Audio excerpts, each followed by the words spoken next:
একদিন এক মেয়ে ছিল যে প্রতিদিন আয়নার সামনে দাঁড়িয়ে নিজেকে প্রশ্ন করত, আমি কি সুন্দর? আমি কি যথেষ্ট ভালো?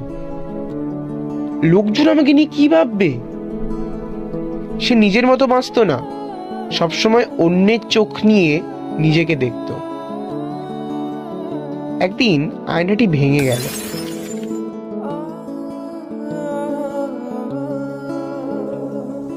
সে প্রথমবার নিজের মুখ না দেখে নিজের মনটার দিকে তাকালো। আর সে এতদিন পর বুঝতে পারল সে এতদিন একটা আয়নার ভেতরেই বন্দি ছিল। আর এই গল্পটা বলার পর আমি নিজের দিকে তাকাই। আমার ঘরে আয়না নেই, তবু আমি নিজেকে দেখতে পাই এই চার দেয়ালের মাঝখানে।